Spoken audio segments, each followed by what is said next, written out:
Hello నమస్తే, నేను journalist Srinivas. ఈరోజు న్యూస్ అనాలిసిస్లో ముందుగా దిశ పేపర్లో వార్తలను చూద్దాం.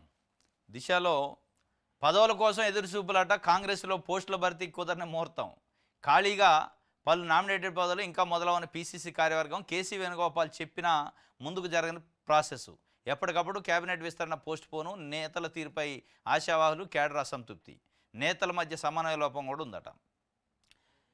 ఇది తెలంగాణలో కాంగ్రెస్ పార్టీ అధికారంలోకి వచ్చి దాదాపు 14 నెలలు అవుతుంది. పదవుల కోసం ఎదురుచూపులే పార్టీ కేడరు, పథకాల కోసం ప్రజల ఎదురుచూపులు, ఈ రెండు ఎదురుచూపులు నడుస్తున్నాయి. పథకాల కోసం ఏంటంటే మహిళలకు ఇస్తున్న 2500 రూపాయల కోసం మహిళలు ఎదురు చూస్తున్నారు. ఇంకోటి పెన్షన్లు పెంచుతున్నాడు, ఏది ఆసరా పెన్షన్లు 4000కి వాళ్ళు ఎదురు చూస్తున్నారు. ఈ ఎదురుచూపులు ప్రజలకి తప్పట్లే, కేడర్కి తప్పట్లే. ప్రజలేమో పథకాల కోసం చూస్తే కేడర్ ఏమో పదవుల కోసం చూస్తున్నారు. మరి ఎందుకు ఇంత లోపం, ఎందుకు ఇంత సమన్వయ లోపం, ఎందుకు ఇంత డిలే అవుతుంది? కనీసం పథకాలు ఇవ్వడానికి డబ్బులు లేవు, అప్పులు అయినాయి అంటే అందం ఉంటుంది. పదవులు ఇవ్వడానికి ఏమవుతుంది అనేది కూడా కాంగ్రెస్ పార్టీ కేడర్లో పెద్ద ఎత్తున చర్చ నడుస్తుంది. అంటే ఇంత బలహీనమైన స్థాయిలో కాంగ్రెస్ పార్టీ ఉందా, ప్రభుత్వం ఉందా? కనీసం పదవులను కూడా పంపిణీ చేయలేని పరిస్థితుల్లో కుమ్ములాట ఉందా అనేది ఒక చర్చ. ఏదైనా ఇబ్బంది ఉంటేనే కదా సమన్వయ లోపం, ఒకళ్ళొకళ్ళ పడకనో, ఈ కోఆర్డినేషన్ లేకనో, ఆ కుంపటేమని ఉంటే, అంత కొట్లాట ఉంటే, వర్గాలు ఉంటే అది ముందుకు పోలేము. ఎందుకంటే ఒకడికిస్తే ఇంకొక వర్గానికి కోపం వద్దని ఒక ఆందోళన ఉంటుంది. మరి బయటికి ఏం లేదు, అందరం ఐక్యంగానే ఉన్నామని చెప్తున్నారు. మరి లోపల ఏం జరుగుతుంది, కుమ్ములాట అనేది తెలవట్లేదు. కానీ మొత్తానికి పదవుల కోసం ఎదురు చూపులు తప్ప అవి పదవులు వచ్చేది లేదు, కళ్ళు కాయలు కాస్తున్నాయి. సేమ్ పథకాల పరిస్థితి కూడా అదే. మహిళలు ఎదురు చూస్తారు 2500 రూపాయలు ఎప్పుడు ఇస్తారని, వృద్ధులు ఎదురు చూస్తారు వృద్ధులకు సంబంధించిన డబ్బులు ఎప్పుడు వస్తాయని. ఇట్లా అనేక రకాల స్కీములు, 6 గ్యారంటీలు అని చెప్పారు. 6 గ్యారంటీలు పోయింది, వారంటీలు కూడా లేవు, వాటి వారంటీ కూడా అయిపోయింది. ఇది పరిస్థితి. నామినేటెడ్ పదవులు లేవు, లేకపోతే పీసీసీ కార్యవర్గం లేదు. కేసీ వేణుగోపాల్ మొన్న వీళ్ళందరూ పోయిన రోజు చెప్పినారు స్పష్టంగా తొందర చేయండి అని. అయినా కానీ ముందుకు కాదు అట్లా ప్రాసెస్. ఏది చేసినా అంతే ఉంది. రుణమాఫీ చేశారు, అది సగం సగం లాగింది. రైతు భరోసా సరే వేస్తున్నారు, కులగన్న చేశారు, అది సగం సగం లాగింది. మళ్ళా రీసర్వే అన్నారు. ఇవన్నీ కూడా ముందుకు పోలేని పరిస్థితి. ఏదన్నా డెసిషన్ తీసుకుంటే స్ట్రాంగెస్ట్ డెసిషన్ తీసుకొని ఫాస్ట్గా దాన్ని కానిచ్చే పరిస్థితి లేకుండా అయిపోయింది. ఇది ఒక వార్త. అయితే ఇంకోటి, ఎన్నిసార్లు చెప్పినా మీ తీరు మారదా, సెలవు రోజుల్లో కూల్చివేతలు సరికాదు, 24 గంటల మార్పు అసాధ్యం, డాక్యుమెంట్ సరిగా ఉన్నా ఎలా కూల్చారు, హైడ్రా తీర్పు హైకోర్టు మరోసారి సీరియస్. మరోసారి కాదు, మరోసారి అయినా కానీ అదే ఉంటుంది. వాళ్ళు ఇంటెన్షనల్గా చేస్తున్నట్టు అనిపిస్తుంది. ఎన్నిసార్లు చెప్పినా తీరు మారదా అంటే మారదు. ఉట్టిగా చెప్తే మారదు. ఇక యాక్షన్ ఉంటే తప్ప ఉట్టిగా మాటలు కినే బాపత కాదు, పనులు చేయాలి, దానిపైన యాక్షన్ తీసుకోవాలి. సెలవు రోజుల్లో హైడ్రా అధికారులు చేపడతాను కూల్చివేతల తీర్పు హైకోర్టు మరోసారి తీవ్ర స్థాయిలో ఆగ్రహం వ్యక్తం చేసింది. ఒక్క రోజులో మార్పు సాధ్యం కాదని హెచ్చరించింది. హైదరాబాదును మార్చేస్తా అన్న భ్రమలో హైడ్రా ఉందని హైకోర్టు ధర్మాసనం ఆగ్రహం వ్యక్తం చేసింది. 24 గంటల్లో ఏది మార్చలేరన్న విషయాన్ని హైడ్రా గుర్తుపెట్టుకోవాలని హైకోర్టు వ్యాఖ్యలు చేసింది. శనివారం నోటీసులు, ఆదివారం కూల్చివేతలపై గతంలో కూడా మందలించామని, అయినా హైడ్రా తీరులో మార్పు కనపడటం లేదని స్పష్టం చేశారు. సంగారెడ్డి జిల్లా పటాన్చెరు మండలం ముత్తంగిలో హైడ్రా అధికారులు ఆదివారం రోజు ప్రవీణ్ అనే వ్యక్తికి సంబంధించిన షెడ్ను కూల్చివేయడంతో అతను హైకోర్టును ఆశ్రయించాడు. డాక్యుమెంట్ సక్రమంగా ఉన్నా కూడా తనకు సమాచారం ఇవ్వకుండా కూల్చివేశారని కోర్టులో పిటిషన్లో పేర్కొన్నారు. విచారణ చేపట్టి అక్కడ హైడ్రా ఇన్స్పెక్టర్పై జస్టిస్ కె లక్ష్మణ్ నేతృత్వంలోని ధర్మాసనం మండిపడింది. సెలవు రోజు కూల్చివేతలు చేపట్టవద్దని గతంలో హైకోర్టు ఇచ్చిన ఆదేశాలు ఎందుకు అమలు చేయడం లేదని హైడ్రా ఆగ్రహం వ్యక్తం చేసింది. ఎన్నిసార్లు చెప్పినా అర్థం కాదు. చెప్పొద్దు, యాక్షన్ డిస్మిస్ చేసి పడేయాల. ఎవడైతే ఇట్లా అక్రమంగా అది ఇన్స్పెక్టరా కమిషనర్ పక్కన పెడితే డిస్మిస్ చేసి ఆడ పడేయాల. హైకోర్టుకి ఆ పవర్ ఉంటుంది. అప్పుడు కానీ సెట్ అవుతారు. డిస్మిస్ చేయండి అని గవర్నమెంట్ని ఆదేశించాలి. డైరెక్ట్గా జస్టిస్ని వైలేట్ చేస్తారు. న్యాచురల్ జస్టిస్ కనీసం అంటే కనీసం నోటీస్ ఇచ్చారు, 1 వీక్ టైం ఇవ్వాలి. అసలు నోటీస్ ఇచ్చిన తర్వాత వాళ్ళు ఇచ్చే రిప్లైని చూసుకోవాలి. వాళ్ళు ఏం వివరణ ఇస్తారని చూస్తే కదా వాళ్ళకి కాగితాలు ఉన్నాయా లేవో తెలిసింది. అన్ని డాక్యుమెంట్లు ఉన్నాయట, కానీ కూల్చేశారు షెడ్. ఎవరు దానికి బాధ్యులు? ఎవరు దాన్ని నిర్మించాలి? మాట్లాడితే హైడ్రా డిపార్ట్మెంట్ కానీ హైడ్రా కమిషనర్ రంగనాథ్ గారు నేనేదో మారుస్తా అంటుండే. హైకోర్టు చెప్తుంది ఓవర్ నైట్లో మారదు ఏది అని. అయినా కానీ ఒక కక్షగట్టి పేదోళ్ళ షెడ్లు పేదోళ్ళ ఇళ్ళ మీదనే పడతాడు, మళ్ళీ పెద్దోళ్ళ జోలికి పోవట్లే. ఎందుకు పోరు పెద్దోళ్ళ జోలికి? మళ్ళీ ఆయన ఏమంటాడు, ఇక నుంచి కూల్చివేతలు ఉండవు, ఏదన్నా కాగితాలు చూసే డాక్యుమెంట్స్ పరిశీలించాకనే గుల్తాం అన్నాడు.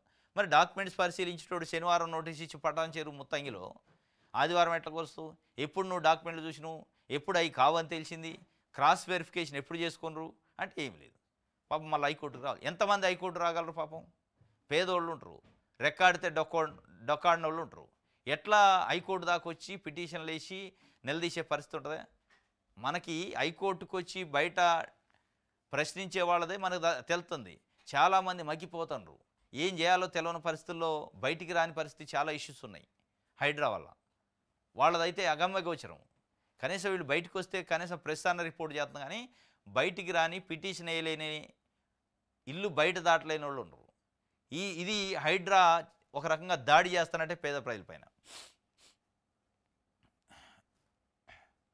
రైట్, ఇది ఒక వార్త.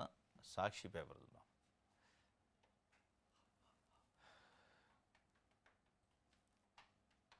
ఫ్యూచరు 4 సిటీల పేరుతో డ్రామాలు, రేవంత్ రెడ్డికి రియల్ ఎస్టేట్ తప్ప స్టేట్ గురించి పట్టింపు లేదు. ఆమనగాళ్ళు రైతు దీక్ష సభలో BRS working president KTR, Revanth కుటుంబ సభ్యులు ఇటీవల 1000 ఎకరాలు నొక్కేశారు. భూముల రేట్లు పెంచేందుకు అత్తగారి ఊరికి పెద్ద రోడ్డు వేస్తున్నాడు, నిజాయితీ గల మోసగాడు అని. అది మోసగాడు, అన్ని వర్గాల ప్రజలను మోసం చేసిండు రేవంత్ రెడ్డి అని చెప్పి ఫ్యూచరు 4 సిటీల పేరుతో డ్రామాలు ఆడుతుండే తప్ప ఆయనకు రియల్ ఎస్టేట్ మీద దేశ స్టేట్ మీద లేదు. అన్ని వర్గాలను మోసం చేసిన గనుడు రేవంత్ రెడ్డి. మోసంలో పిహెచ్డి ఇవ్వచ్చు ఇట్లని నిన్న ఏదో ఆమన్గల్లో రైతు దీక్షలో రేవంత్ రెడ్డి పైన కేటీఆర్ విరుచుకుపడడం. వాస్తవంగా మరి ఆ 4th సిటీ కానీ ఫ్యూచర్ సిటీ ప్రజలు కోరుకున్నది కాదు. ప్రజలు కోరుకున్నది, ప్రజలకు మీరు చెప్పింది ఈ 4th సిటీ ఫ్యూచర్ సిటీ గురించి చెప్పలే. మీరు చెప్పింది 6 గ్యారెంటీల గురించి, 2 లక్షల ఉద్యోగాలు 1 సంవత్సరంలో భర్తీ చేస్తామని నిరుద్యోగులకు చెప్పింది, సాగునీటి ప్రాజెక్టుల గురించి చెప్పారు. ఈ అంశాలు అసలు మాట్లాడలే. ఈ కాకుండా అసలు చెప్పని అడగని 4th సిటీ ఫ్యూచర్ సిటీ గురించే పదే మాట్లాడుతున్న మొత్తం కాన్సన్ట్రేషన్ యంత్రాంగం దాని మేము పెట్టింది. కేసీఆర్ గవర్నమెంట్లో కాళేశ్వరం పైన ఎట్లయితే కాన్సన్ట్రేషన్ పెట్టిందో ఈయన 4th సిటీ ఫ్యూచర్ సిటీ పైన పెట్టిండు. ఎవరు అడిగారు ఆ సిటీ వల్ల ఎవరికి ఉపయోగం, ఎవరు లాభపడతారు అంటే, అయితే గీతే మీ భూములు ఉంటే మీరు లాభపడతారు ఇమీడియట్లీగా. లాంగ్ రన్లో ప్రజలకి రాష్ట్రానికి లాభం జరగవచ్చేమో, కానీ ఇప్పటికిప్పుడు లాభం జరిగేదైతే లేదు కదా, ప్రజలు కోరుకున్నది లేదు కదా. అది చేస్తూ ప్యారలల్గా ప్రజలు కోరుకున్నది, ప్రజలకు మీరు ఇచ్చిన 6 గ్యారెంటీలకు సంబంధించి కానీ, ఇంకా అనేక అంశాలకు సంబంధించి కానీ, రైతులు, మహిళలు, ఉద్యోగులు, నిరుద్యోగులకు సంబంధించి కానీ అనేక సమస్యలు ఉన్నాయి. వాటి గురించి మాట్లాడాలి కదా, మాట్లాడే పరిస్థితి లేదు. ఇది ఇలా జరుగుతుంది. దానిపైనే కేటీఆర్ చెప్పిండు, తీవ్రంగా విమర్శించిండు. రైట్,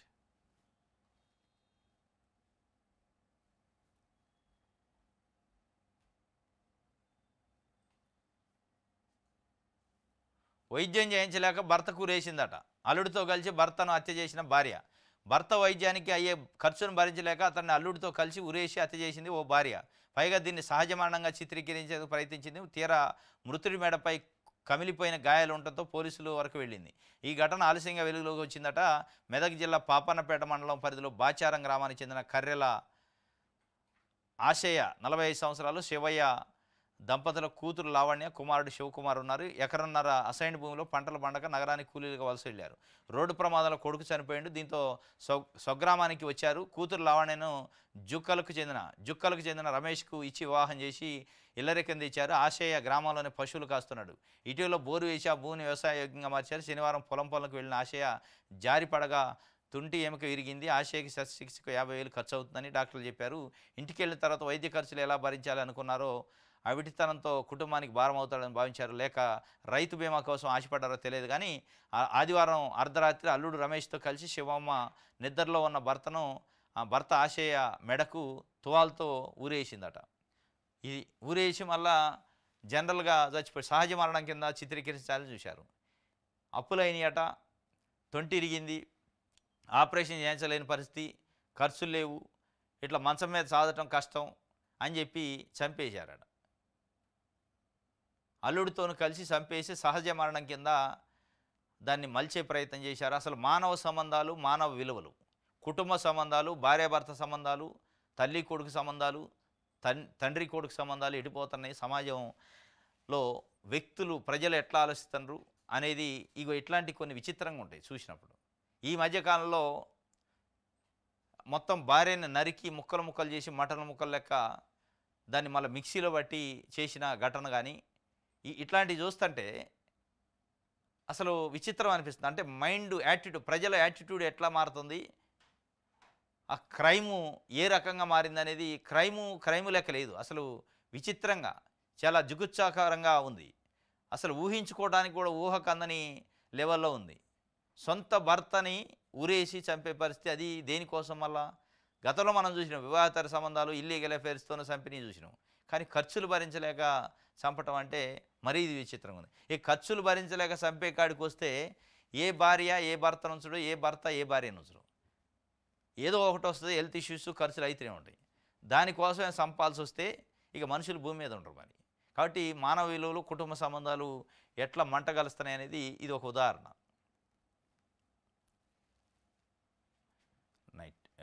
వెలుగు పేపర్. ఢిల్లీ సీఎం ఎవరు? వర్మనా వర్సెస్ రేఖ.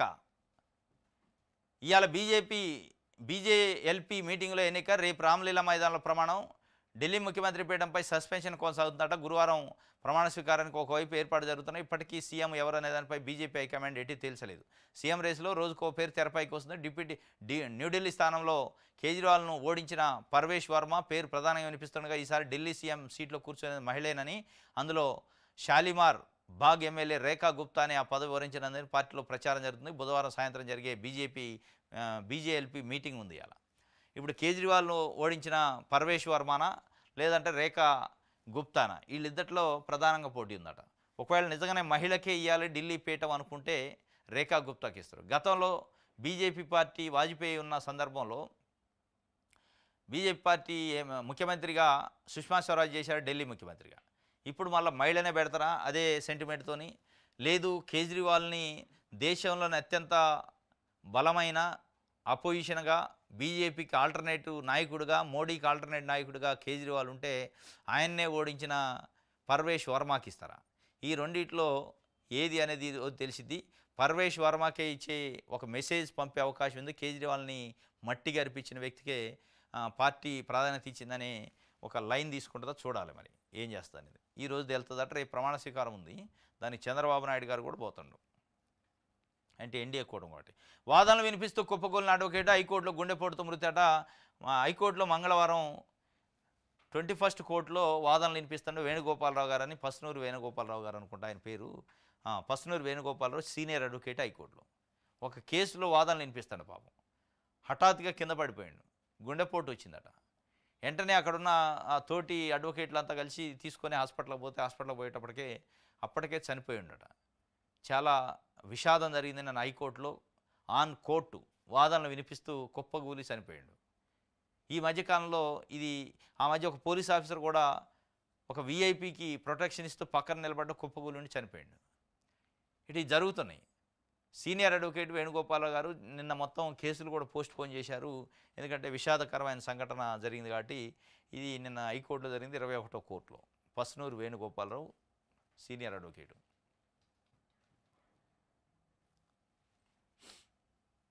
రైట్. నమస్తే తెలంగాణ.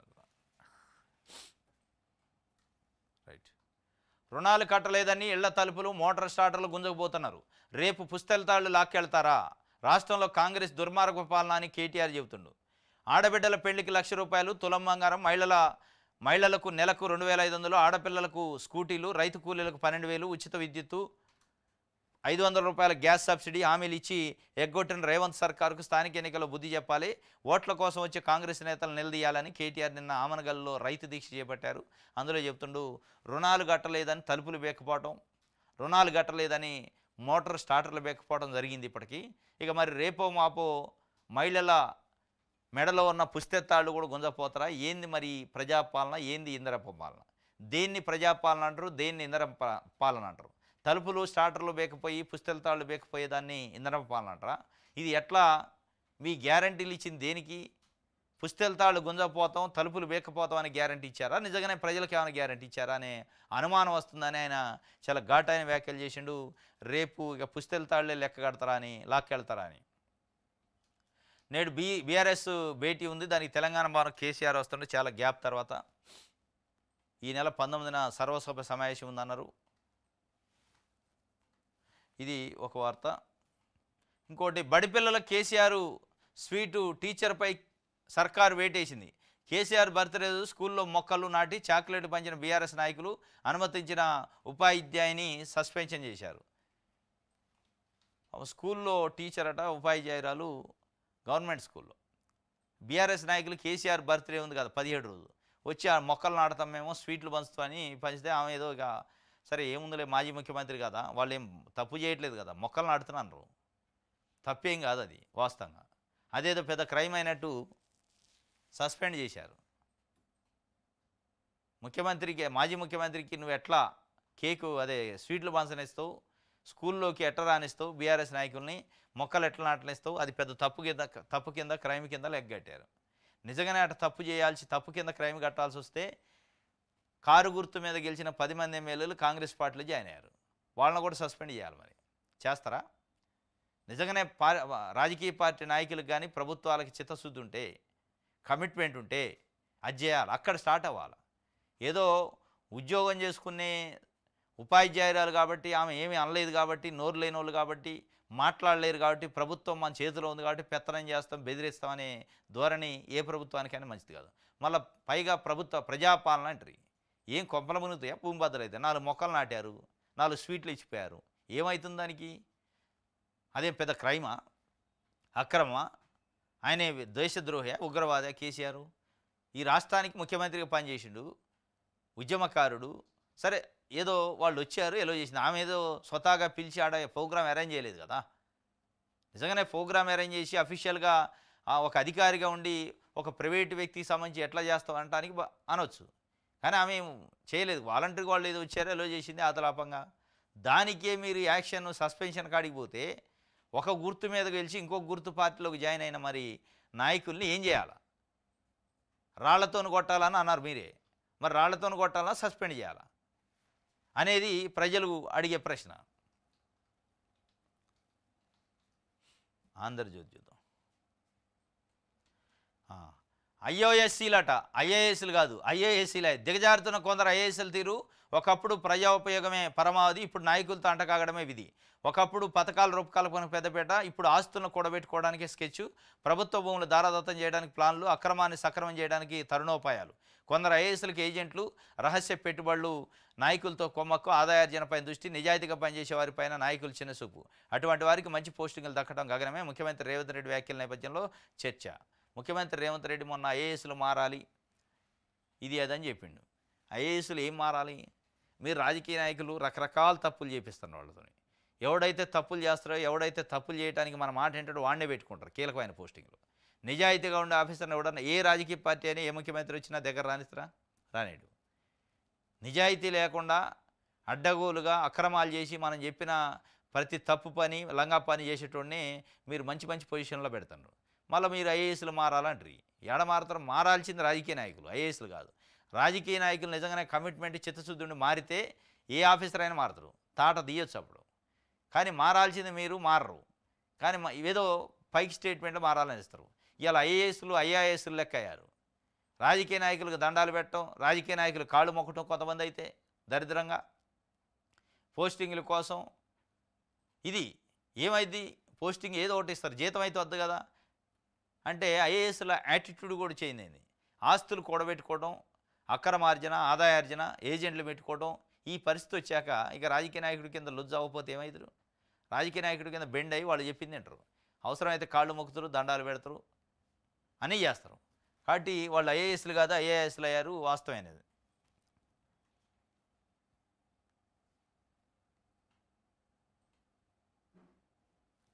రైట్.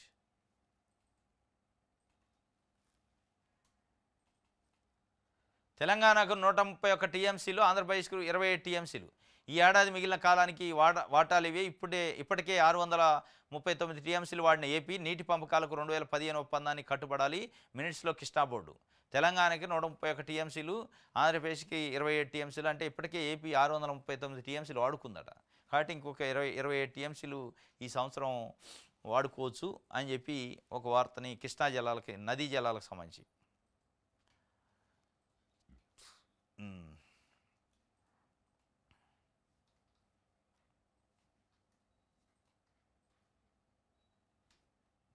రైట్.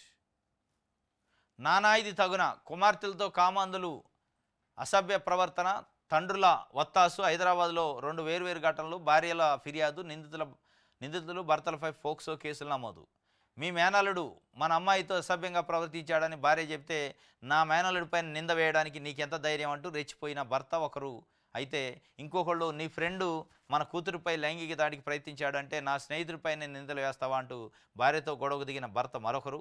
తమ కుమార్తెలు లైంగిక దాడికి గురైన ఈ తండ్రులు పట్టించుకోకపోతే ఆయా బాలికల తల్లులు పోలీసులను ఆశ్రయించడంతో ఈ దారుణాలు బయటకు వస్తున్నాయి.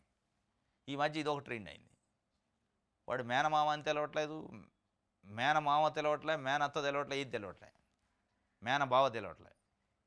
ఆడపిల్లలు కనపడితే వేధింపులకు గురవుతున్నారు. ఆ విషయం ఎవరికి చెప్పుకోవాలా?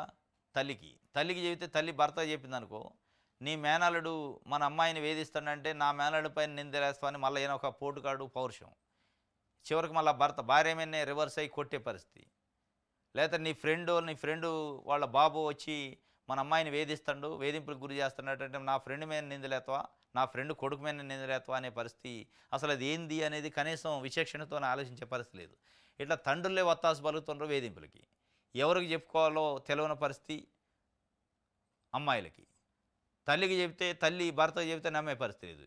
ఆ పరిస్థితిలో కొంతమంది తల్లులు డైరెక్ట్గా భర్తను కాదని పోలీస్ స్టేషన్ పోయి కేసు పెడితే ఫోక్సో కేసులు నమోదు చేశారట. ఇది హైదరాబాద్లో ఈ మధ్యకాలంలో స్పెసిఫిక్గా కనపడుతున్నాయి. రైట్. ఇది ఆంధ్రజ్యోతికి సంబంధించి. ఆదాబ్ హైదరాబాద్ చూద్దాం.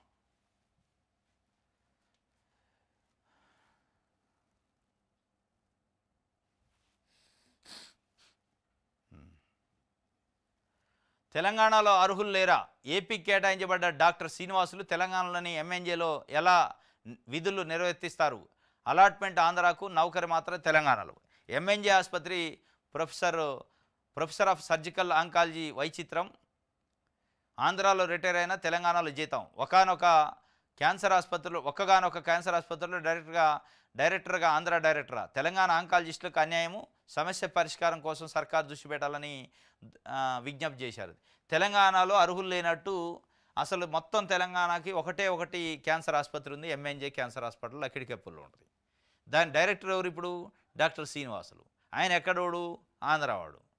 మరి ఆంధ్రావాడికి డైరెక్టర్ పోస్ట్ ఇవ్వడానికి అసలు ఇక్కడ అర్హత ఉన్నోళ్ళు, చదువుకున్నోళ్ళు, దాన్ని నిర్వహించే సమర్థత ఉన్నోళ్ళు లేరా? డాక్టర్లు, ప్రొఫెసర్లు అంటే ఉంటారు. కానీ మరి దేనికి వచ్చినట్టు తెలంగాణ? నీళ్లు, నిధులు, నియామకాలు. మరి నియామకాలలో ఇలా తెలంగాణ వాళ్ళకి చెందాల్సిన డైరెక్టర్ పోస్టులో ఆంధ్ర వాళ్ళు ఎట్లుంటారు? ఏ లెక్క ప్రకారం, ఏ నిబంధనల ప్రకారం ఉన్నాడంటే ఈ పరిస్థితుల్లో ఇప్పటికి కూడా ఆంధ్ర అధికారుల లాబింగు, ఆంధ్ర అధికారుల ఫైర్వేలు నడుతున్నాయని అర్థమవుతుంది. ఎట్లా పెడతారు? తెలంగాణలో ఆంధ్ర నుంచి వచ్చిన వ్యక్తిని ఎట్లా పెడతారు? ఏ లెక్క ప్రకారం పెడతారు? కాబట్టి ఇప్పటికైనా ప్రభుత్వం ఆలోచించాలి. ఇమీడియట్లీ తక్షణమే తొలగించాలి. ఆయన్ని తొలగించి తెలంగాణ ఆత్మగౌరవాన్ని నిలబెట్టాలి, తెలంగాణ ఆఫీసర్ని పెట్టాలి. ఐఏఎస్ ఆఫీసర్ లాంటి వాళ్ళు కూడా పోయారు. రోనాల్డ్ రాస్ కానీ, అమరాపాలి కానీ, సృజన గారు కానీ మొన్న ఈ మధ్యకాలంలో అయింది. 4-5 ఐఏఎస్ ఆఫీసర్లు ఇక్కడ పనిచేస్తున్నారు తెలంగాణలో. కానీ వాళ్ళకి అలాట్మెంట్ ఆంధ్రాలో అయింది. వాళ్ళు క్లెయిమ్ చేయడానికి పోయారు. తెలంగాణలో మేము పని చేస్తున్నాం కాబట్టి పని చేసే దగ్గరనే మమ్మల్ని ఉండే అవకాశం ఏంటని క్యాట్కి పోయారు. సెంట్రల్ అడ్మినిస్ట్రేటివ్ ట్రిబ్యునల్ పోతే తోసిపుచ్చింది క్యాటు. లేదు నీకు అలాట్ అయింది ఎక్కడో అక్కడే పని చేయగాని నువ్వు పని చేసే దగ్గర ఉంటా అంటే కుదరదంటే మళ్ళీ క్యాట్ ఆర్డర్ మీద సుప్రీంకోర్టు పోయారు. సుప్రీంకోర్టు కూడా షాక్ ఇచ్చింది వాళ్ళకి. నీకు ఎక్కడ అలాట్ అయిందో అక్కడ పని చేయి, నీ అలాట్మెంట్ ఆంధ్రాలో ఉంటే తెలంగాణలో ఎట్ట పని చేస్తామని వాళ్ళని పంపిస్తే వాళ్ళు దేవుడు అంట పోయి తల ఉంచుకొని పోయి అది బాధ్యతలు తీసుకొని అక్కడ పని చేయట్లేదు. ఐఏఎస్ల కంటే గొప్ప ఈయన కేటాయించింది ఆంధ్రాలో రిటైర్ అయ్యి ఇక్కడ వచ్చి జాబ్ చేస్తున్నట. ఏ లెక్క ప్రకారం చేస్తారు? తప్పనిసరికి రూల్స్ వయలేషన్ చేసినట్టే. దీనికి సంబంధించిన ఆఫీసర్లు ఎవరు? మెడికల్ డైరెక్టరా, మెడికల్ సెక్రటరీయా, హెల్త్ సెక్రటరీయా? వాళ్ళు చర్యలు తీసుకొని ఇమీడియట్లీ ఆయన తొలగించాలి, ఇక్కడ నుంచి పంపించేసేయాలి. ఆంధ్రాకి పంపించేసి తెలంగాణ వ్యక్తికి ఇవ్వండి. తెలంగాణ ఆత్మగౌరవాన్ని నిలబెట్టాలి. తెలంగాణ ఆత్మగౌరవం కోసం తెలంగాణ ఉద్యమం వస్తే ఆత్మగౌరవాన్ని ఆంధ్రావాడు ముందు తాకట్టు పెట్టి ఆయన కింద పనిచేయండి మీరు మేము పెడతాం కాబట్టి అని ఆంధ్ర వ్యక్తి కింద పనిచేయమంటే ఎట్ట కుదిరిద్ది అనేది అక్కడ వాళ్ళు ఆవేదన చెందుతున్నారు. దానికి సంబంధించి ప్రభుత్వం ఇప్పటికైనా చాలా సీరియస్గా చర్యలు తీసుకోవాలి. రైట్, ఈనాడు చూద్దాం. లేని భూమిని పుట్టించారట, పప్పు బెల్లాల్లో పనిచేశారట, మూల సర్వే నెంబర్లోని భూమి కన్నా ఎక్కువగా పాస్ పుస్తకాలు జారీ. రాష్ట్ర వ్యాప్తంగా 5 లక్షల ఎకరాలకు పైగా అదనపు విస్తీర్ణం, అత్యధికంగా ఉమ్మడి ఆదిలాబాదు వరంగల్ జిల్లాలో. భూభారతి అమలుపై ప్రభావం, అదనపు విస్తీర్ణ కుదింపై రెవెన్యూ శాఖ దృష్టి. లేని భూమిని పుట్టించారట, పాస్ పుస్తకాలలో ఉంటుంది రికార్డ్ అయ్యి, కానీ ఫీల్డ్ లెవెల్లో భూమి ఉండదు. పాస్ పుస్తకంలో 10 ఎకరాల భూమి ఉంటుంది, కానీ ఫీల్డ్లో 5 ఉంటుంది. అడ్డగోలుగా ఎక్కువ చేసి చూపించారట సర్వే నెంబర్లో. ఒక సర్వే నెంబర్లో ఒక 70 ఎకరాల భూమి ఉండాలనుకో యాక్చువల్గా, అంటే ఫస్ట్లో 1950స్లో చేసిన సర్వే ప్రకారం ఒక 50 ఎకరాలు సర్వే నెంబర్ కేటాయిస్తే ఇప్పుడు అది కాస్త 60-70 అయిపోయింది. ఇక దానికోసం గొడవలు, పోలీస్ స్టేషన్లు, కోర్టులు, ఎవడికో ఎక్కువ నమోదు చేస్తారు. వాడు వచ్చి నీ దాంట్లో ఉంది నీ దాంట్లో ఉందని సర్వేలు పెట్టిస్తూ ఉంటాడు, గొడవ చేస్తారు. ఇది పెద్ద తతంగం అయింది. 5 లక్షల ఎకరాలకు పైగా అదనపు విస్తీర్ణం ఉందట. మరి దాన్ని ఎట్ట తీస్తారో చూడాలి ఇప్పుడు.